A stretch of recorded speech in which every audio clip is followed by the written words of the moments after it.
July 2, 1943, Castelvetrano Airfield, Sicily. The Focke-Wulf 190's pilot never saw the P-40 Warhawk diving from above until machine gun fire tore through his fuselage, sending his aircraft spiralling toward the Sicilian countryside below. First Lieutenant Charles B. Hall, a 22-year-old from Brazil, Indiana, had just recorded what German Luftwaffe commanders believed impossible. A black pilot had shot down one of their elite fighter aircraft. The swastika painted on Hall's P-40L Warhawk that afternoon would become the first of 112 enemy aircraft destroyed by the men the Germans would reportedly come to call Schwarze Vogelmenschen, the Black Birdmen. In Nazi Germany, racial doctrine classified black people as Untermensch, subhuman, incapable of mastering complex machinery or demonstrating courage in combat. The Nuremberg laws had forbidden marriages between Germans and people of African descent. Yet here, above the Mediterranean skies, that ideology was about to collide catastrophically with reality, as 992 trained pilots from Tuskegee, Alabama, would systematically demolish both German aircraft and German assumptions about racial superiority.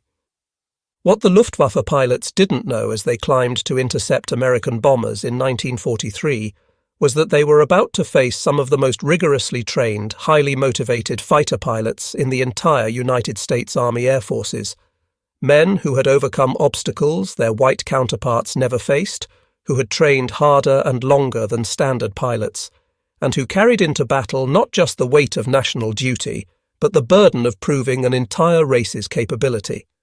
The mathematics of aerial combat would soon be written in the skies over Europe.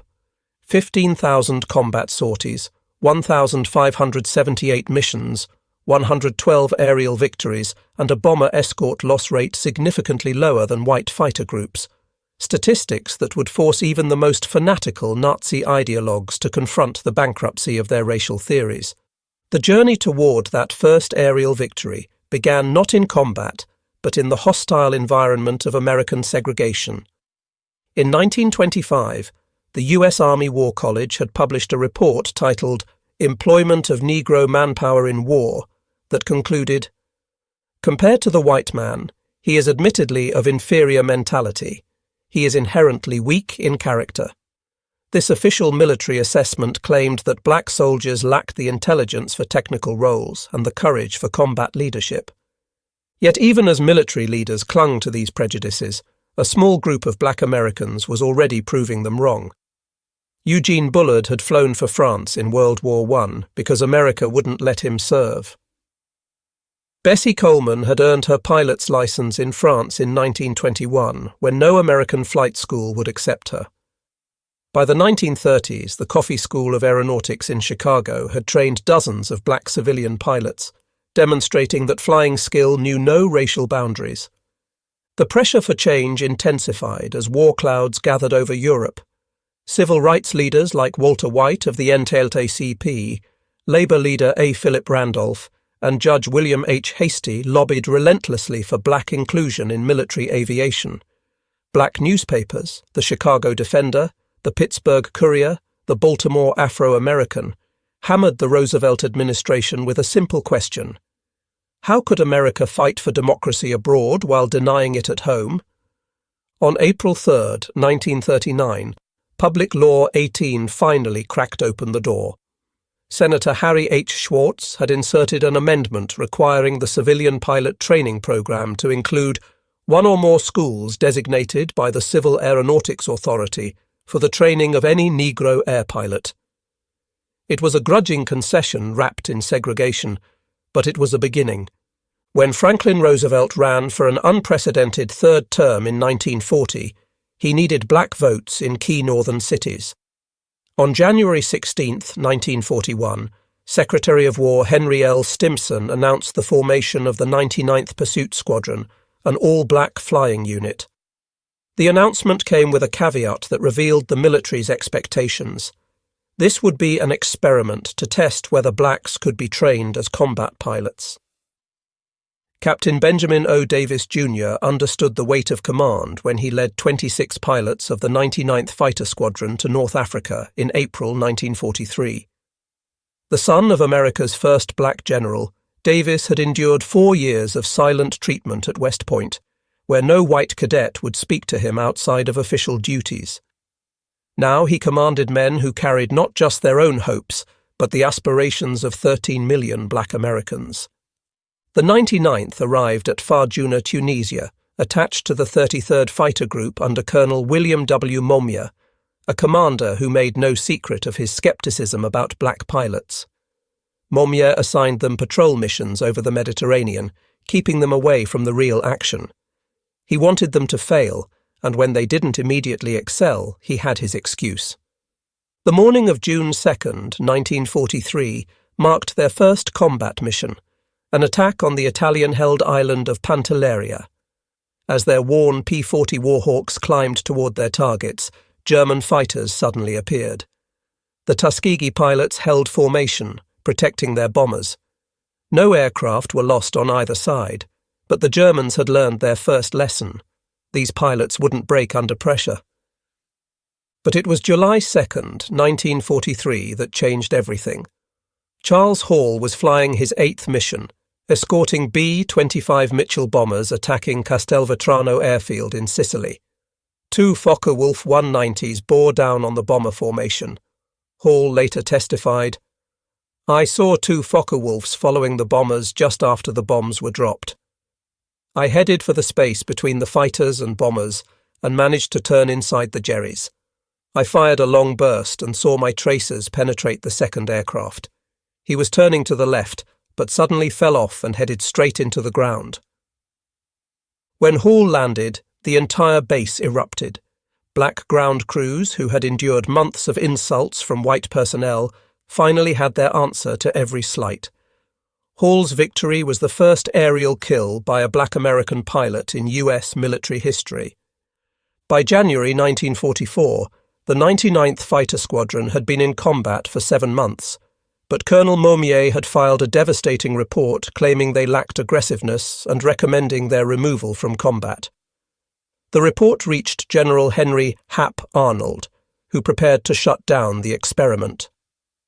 Then came Anzio. On January 27, 1944, the Luftwaffe launched massive raids on Allied forces at the Anzio beachhead. 15 pilots of the 99th, flying obsolete P-40s, encountered superior Focke-Wulf 190s over the battlefield. What followed would silence the critics forever. The 99th shot down multiple enemy aircraft. Sources vary between 8 and 13 kills over 2 days. Captain Charles Hall claimed 2 more victories, bringing his total to 3. In 2 days, flying inferior equipment, they had destroyed more enemy aircraft than they had in their previous 7 months of combat. The War Department launched a study comparing the 99th with other P-40 squadrons and concluded they were performing just as well as white units. The success at Anzio proved black pilots could excel in combat when given the opportunity. In May 1944, the 332nd Fighter Group, combining the 99th, 100th, 301st and 302nd Fighter Squadrons, received orders that would transform them from outcasts to legends. They would join the 15th Air Force as bomber escorts, flying the long, dangerous missions deep into Nazi Germany.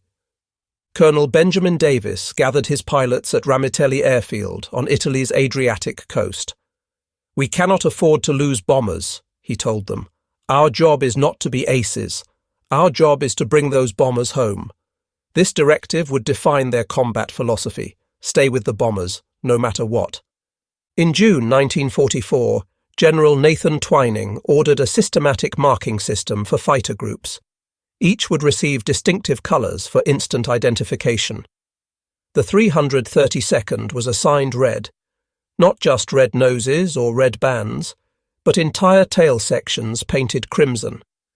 The P-51 Mustangs, with their red tails, red propeller spinners, and red nosebands, became instantly recognisable. The first bomber crews to receive red-tail escorts didn't know their protectors were black. They only knew that these fighters stayed close, never abandoning them for easy kills. Word spread through the bomber groups. Request the red tails if you can get them. July 18, 1944, would test the red tails like never before. Colonel Davis led 66 Mustangs to rendezvous with bombers targeting the Luftwaffe base at Memmingen, Germany. The bombers were late. Davis made a crucial decision: orbit in enemy territory rather than return to base. When the bombers finally appeared, so did the Luftwaffe, approximately 100 German fighters attacking from multiple directions. The Germans had learned that overwhelming numbers might break the red tail's protective screen. Despite fierce defence by the 332nd, who claimed 11 to 12 victories, 15 B-17 fell to enemy fighters in 20 minutes of savage combat. The 332nd lost 3 pilots, Lieutenants Robert Hutton, Wellington Irving and Alfred Brown. Critics claimed the high bomber losses proved black pilots couldn't handle major battles. But operational analysis revealed the truth. The 332nd had arrived at an impossible situation with massive German forces already engaging the bombers. They had prevented complete disaster. By March 1945, the Luftwaffe's conventional fighters could barely challenge Allied air supremacy. But Germany had one last card: the Messerschmitt Me 262, the world's first operational jet fighter. With a top speed of 540 miles per hour, it could outrun any propeller-driven aircraft.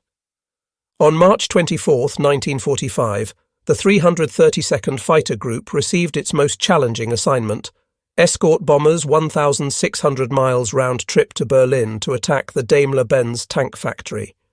Intelligence warned that Me 262s from Jagdgeschwader 7 would defend the target. Colonel Davis led 43 P-51 Mustangs into the heart of the Reich. As they approached Berlin, Me 262s appeared, the largest jet fighter force ever assembled for a single interception. Lieutenant Roscoe Brown had studied the jets' weaknesses. "We knew the German jets were faster than we were. Instead of going directly after them, we went away from them and then turned into their blind spots," he explained. Brown shot down one Me 262, reporting, "I pulled up at him in a 15-degree climb and fired 3 long bursts from 2,000 feet at 8 o'clock to him. Almost immediately, the pilot bailed out from about 24,500 feet. Lieutenant Earl Lane performed what many considered impossible, shooting down an Me 262 with a 2,000-yard deflection shot using the new K-14 computing gun sight. Lieutenant Charles Brantley claimed the third jet victory that day. The destruction of 3 Me 262s in a single engagement represented more jets than most fighter groups would destroy in the entire war. The Red Tails had just exceeded the total of all previous American Me 262 kills in one afternoon. The 332nd Fighter Group earned a distinguished unit citation for this mission. Not all encounters between Tuskegee Airmen and Germans ended in victory. 32 pilots became prisoners of war, and their experiences revealed complex interactions between Nazi ideology and military reality. Lieutenant Alexander Jefferson was shot down on August 12, 1944, during his 19th mission. His P-51 took flak over southern France while strafing radar installations. At his interrogation, the German officer had extensive intelligence about the 332nd Fighter Group. The interrogator had information about Ramitelli Airfield, about our squadron commanders, even details about my parents' home in Detroit, Jefferson recalled. He knew my father was a teacher and my mother's maiden name. Their intelligence was frighteningly thorough. Inside Stalag Luft III, Jefferson found himself treated like any other American officer. White POWs from bomber crews often approached him with gratitude for red tail protection. These interactions, impossible in segregated America, occurred naturally in German prison camps. The irony wasn't lost on Jefferson. Here I was in a Nazi POW camp, being treated more equally by white Americans than I would be back home.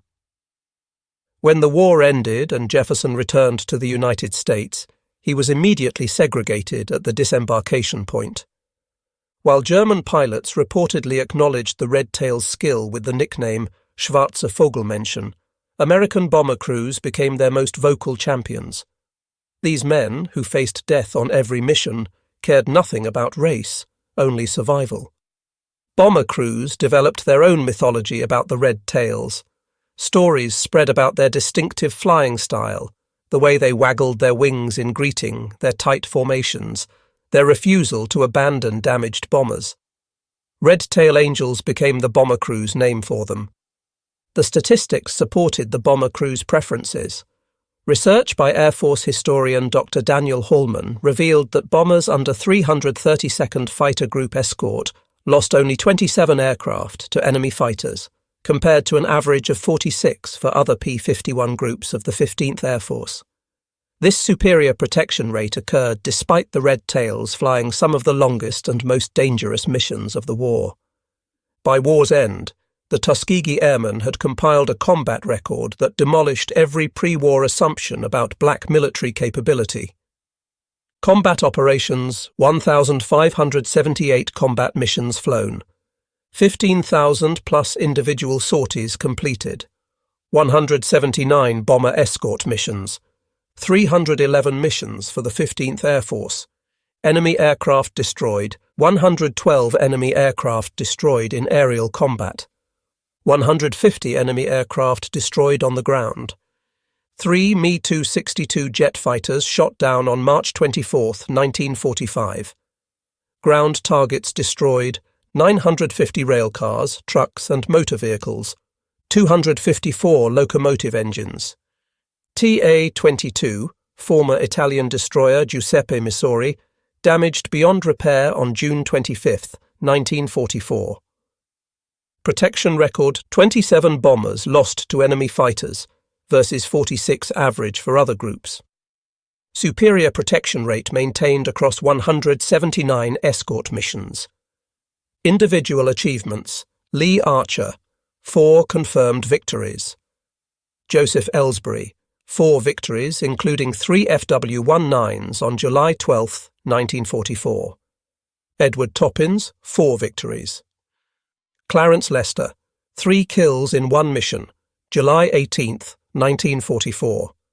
Decorations earned: 96 Distinguished Flying Crosses, 332nd Fighter Group pilots, 744 Air Medals, 14 Bronze Stars, 8 Purple Hearts, 3 Distinguished Unit Citations for the 99th Fighter Squadron, 1 Distinguished Unit Citation for the 332nd Fighter Group.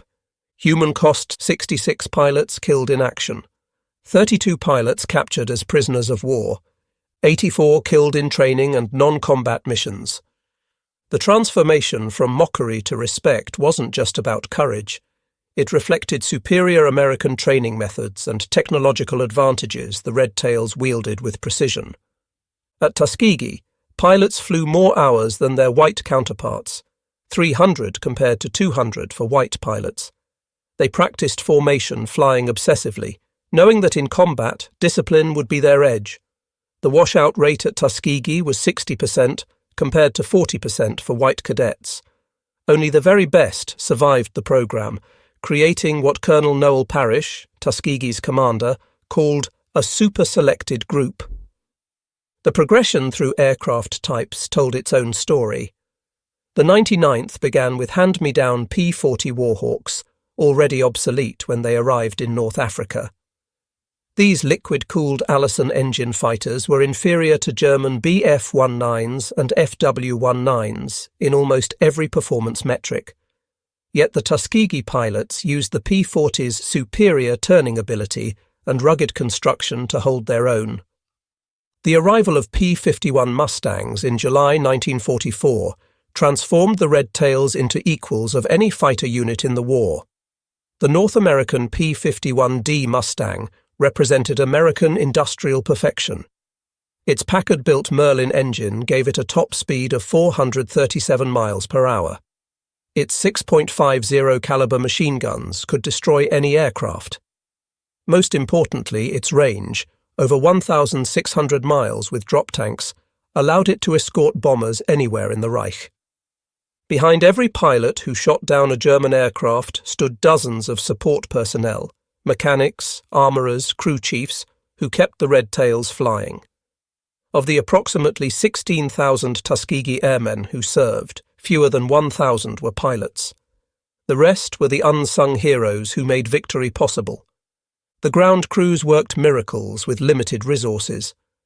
Ramitelli Airfield in Italy was primitive compared to other American bases. Spare parts were scarce, with the 332nd often last in line for supplies. Yet their aircraft availability rate, the percentage of planes ready for combat, equaled or exceeded that of white units. These ground crews also faced combat. German raids on Ramitelli were rare but deadly. On March 24, 1944, a German bombing raid killed several support personnel. The men continued working through the attack, pulling aircraft away from burning fuel dumps. The strategic bombing campaign over Europe provided the ultimate testing ground for the Tuskegee Airmen. Each B-17 Flying Fortress cost $238,000 and carried 10 highly trained crew members. The loss of a single bomber represented a strategic setback that rippled through the entire war effort. This is why bomber protection mattered more than aerial victories. Colonel Davis understood this when he ordered his pilots to resist the temptation to chase German fighters. "Anyone can shoot down a fighter if they abandon their post," he said. "It takes discipline to stay with the bombers when the enemy is running." The Red Tails' escort tactics evolved through experience. They developed a three-layer defense: close escort weaving directly above the bombers, medium escort positioned to intercept incoming fighters, and high escort watching for diving attacks. This system required precise coordination and absolute discipline. The Tuskegee Airmen fought two wars simultaneously, against fascism abroad and racism at home. Their combat record challenged both Nazi racial ideology and American segregation, proving that excellence in aerial combat transcended racial categorization. While the Tuskegee Airmen fought Germans abroad, they battled prejudice at home. Their victories over the Luftwaffe made headlines in black newspapers, but were often minimized or ignored by the mainstream press. The Pittsburgh Courier's Double V campaign, Victory Against Fascism Abroad and Racism at Home, used the Tuskegee Airmen as prime examples. The contrast with German awareness was stark. By 1945, the Luftwaffe reportedly knew exactly who flew the red-tailed Mustangs, calling them Schwarze Vogelmenschen. Meanwhile, many white Americans didn't know black pilots existed. This ignorance was deliberate. The War Department rarely publicized the Tuskegee Airmen's successes. Victory in Europe brought not celebration, but uncertainty for the Tuskegee Airmen. While white units prepared for victory parades, the 332nd faced questions about their future. The Army Air Forces planned to maintain segregation despite combat evidence of its absurdity. For decades after World War II, the achievements of the Tuskegee Airmen remained largely unknown to mainstream America. Individual pilots struggled with this erasure. Lee Archer, with his 4 victories, worked as an executive but rarely spoke about his war record. "Nobody believed me anyway," he said. "A black fighter pilot? Must be lying." In 1948, President Harry Truman signed Executive Order 9981, integrating the U.S. military, a decision influenced by the Tuskegee Airmen's combat performance. Benjamin Davis, who had led the Red Tails over Berlin, became the Air Force's first black general in 1954. Recognition came slowly. In 2007, President George W. Bush awarded the Congressional Gold Medal to the Tuskegee Airmen. Only 300 of the original pilots survived to attend. Many had waited over 60 years for national recognition.